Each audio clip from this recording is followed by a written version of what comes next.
Hello everyone, welcome back to my channel. Hope all of you doing well. मेरा नाम है सरिता और मैंने आईवीएफ किया है और मेरा आईवीएफ फर्स्ट अटेम्प्ट में ही सक्सेसफुल रहा है।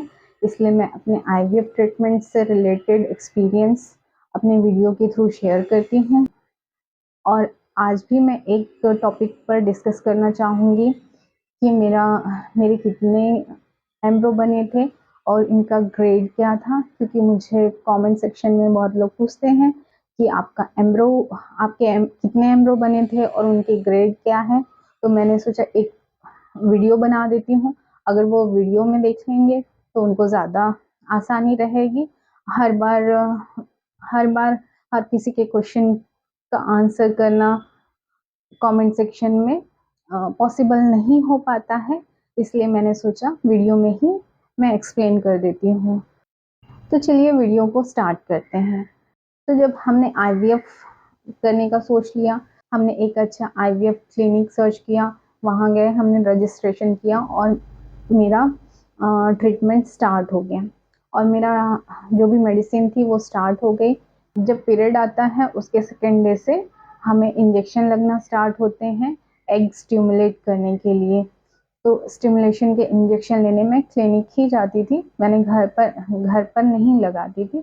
मैं अपनी क्लिनिक में जाकर ही इंजेक्शन लेती थी। एवरीडे मुझे 2 इंजेक्शन लगते थे। एक इंजेक्शन तो पेट में लगता था और एक इंजेक्शन कमर में लगता था। तो ये इंजेक्शन मुझे 10 से 12 दिन कंटिन्यूस लगे और doctor time to time egg का साइज अल्ट्रासाउंड करके वो चेक करते रहते हैं कि कितना ग्रो हुआ।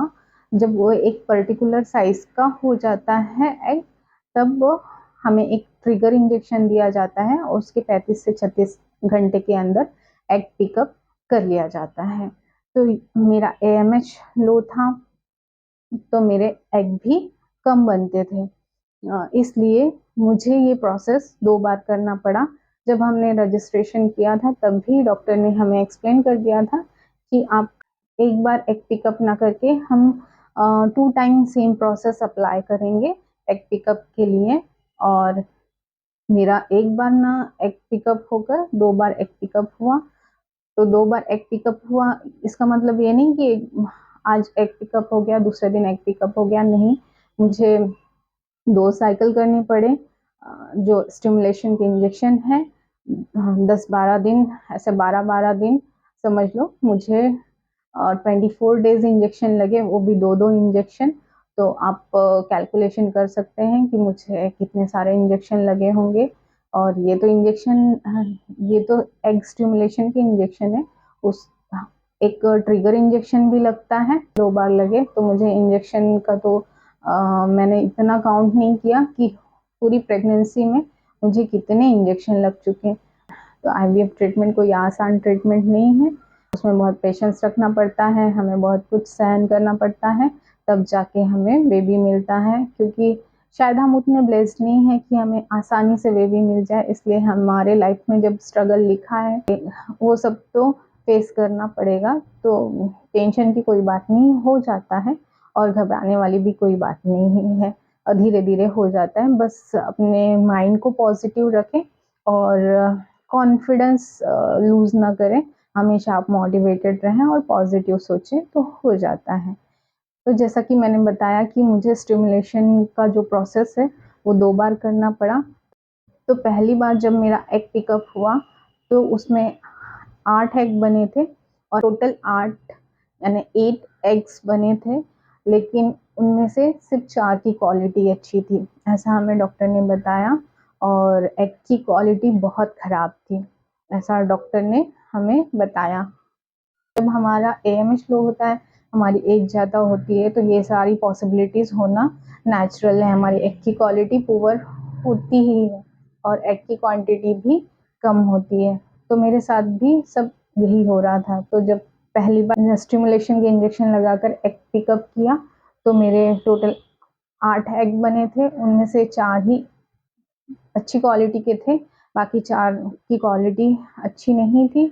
और 4 में से जब एम्ब्रो बनाने के लिए ट्राई किया गया तो 4 में से सिर्फ 2 ही एम्ब्रो बने और 2 एम्ब्रो 3 डे 3 के एम्ब्रो बने, उसके बाद डॉक्टर ने फ्रीज कर दिए, डे 5 तक नहीं ले गए क्योंकि एग की क्वालिटी इतनी अच्छी नहीं थी। तो उन्हें लगा कि अगर डे 5 तक ले जाएं और हमें एक भी एम्ब्रो ना मिले, इसलिए उन्होंने डे 3 के एम्ब्रो बनाकर फ्रीज कर दिए। ये हो गया फर्स्ट टाइम। फिर कुछ दिन बाद फिर से मेरा पीरियड आया और उसके डे सेकेंड से फिर से एग स्टिमुलेशन के इंजेक्शन लगने लगे, और वो इंजेक्शन पहली बार से भी ज़्यादा मुझे शायद 13-14 डेज इंजेक्शन लगे, क्योंकि जो एग का जो साइज़ है ना वो अच्छी तरह से बन नहीं रहा था, उतना नहीं हो रहा था जितना एक पर्टिकुलर साइज़ होता है एम्ब्रो बनाने के लिए। तो वो उतना नहीं हो रहा था, तो डॉक्टर ने कहा हम और 1-2 दिन इंजेक्शन देंगे और उसके बाद ही हम ट्रिगर इंजेक्शन देके एग पिकअप करेंगे। तो सेकेंड टाइम भी वही कंडीशन थी, मेरे एग अच्छे नहीं बन रहे थे, और सेकेंड टाइम जब एग रिट्रीवल हुआ, एग रिट्रीवल और एग पिकअप दोनों ही एक ही प्रोसेस के टर्म्स हैं। एग रिट्रीव करना यानी एग निकालना, एग पिकअप करना भी एग निकालना, यही होता है। तो अगर मैं कभी कभी एग रिट्रीवल यूज़ कर रही हूँ, कभी कभी एग पिकअप यूज़ कर रही हूँ, तो आप कंफ्यूज ना हो, दोनों एक ही बात है। तो जब सेकेंड टाइम मेरा एग पिकअप हुआ तो उसमें कितने एग बने थे और कितने अच्छे थे ये सब डॉक्टर ने नहीं बताया, सीधा हमें बताया कि उनमें से सिर्फ एक ही एम्ब्रो बना है, और मतलब एग की क्वालिटी इतनी अच्छी नहीं थी कि उसमें और अच्छे एम्ब्रो बन पाए। इसलिए उस समय जब सेकेंड टाइम स्टिमुलेशन के इंजेक्शन लगा के एग पिकअप किया गया, उस टाइम मेरा एक ही एम्ब्रो बना। तो पहली बार जब स्टिमुलेशन के इंजेक्शन लगा कर एग पिकअप किया तब 2 एम्ब्रो बने थे, और सेकेंड टाइम में एक एम्ब्रो बना था।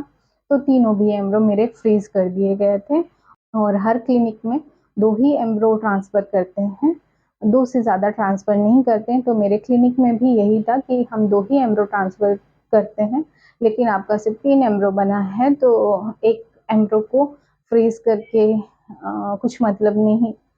तो डॉक्टर ने डिसाइड किया कि हम तीनों एम्ब्रो एक साथ ट्रांसफ़र कर देंगे। तो हमने भी एग्री किया कि डॉक्टर्स को जो सही लगता था हम उसके लिए ही हाँ बोलते थे। तो हमने भी एग्री किया था कि हाँ ठीक है, तीनों एम्ब्रो ट्रांसफ़र कर दीजिए। तो जब एम्ब्रो ट्रांसफ़र करना था तो मेरे तीनों एम्ब्रो एक साथ ही ट्रांसफ़र कर दिए, और उनमें से एक ही एम्ब्रो इम्प्लांट हुआ। और मुझे सिंगल बेबी की ही प्रेगनेंसी थी, और मेरे पास सिंगल चाइल्ड ही है, और वो एकदम fit and fine and healthy baby है मेरे पास। तो अगर डे 3 के एम्ब्रो भी बनते हैं तो अब टेंशन लेने की बात नहीं है, डे 3 का एम्ब्रो भी सक्सेस होता है, और डे 3 के एम्ब्रो से भी हेल्दी बेबी होता है। तो अगर जिस किसी का भी अगर एग की क्वालिटी उतनी अच्छी नहीं है और डे 3 के एम्ब्रो बनते हैं, तो उसमें भी आप इतना टेंशन लेने की ज़रूरत नहीं है, डे 3 का एम्ब्रो भी सक्सेस होता है। तो यही था। लेकिन मेरे जो एम्ब्रो की ग्रेड थी, वो डॉक्टर ने कहा एम्ब्रो का ग्रेड अच्छा है, तो मेरे एम्ब्रो का ग्रेड था ए ग्रेड, और मेरे डे 3 के एम्ब्रो बने थे। तो आज के मेरे वीडियो का टॉपिक ही यही था कि मेरे कितने एम्ब्रो बने थे, और उन सारे एम्ब्रो की ग्रेड क्या थी। तो मेरे टोटल 3 एम्ब्रो बने थे, और तीनों ही एम्ब्रो का ग्रेड ए ग्रेड के थे, ऐसा हमें डॉक्टर ने बताया है। उन्होंने हमें पिक भी शेयर की थी।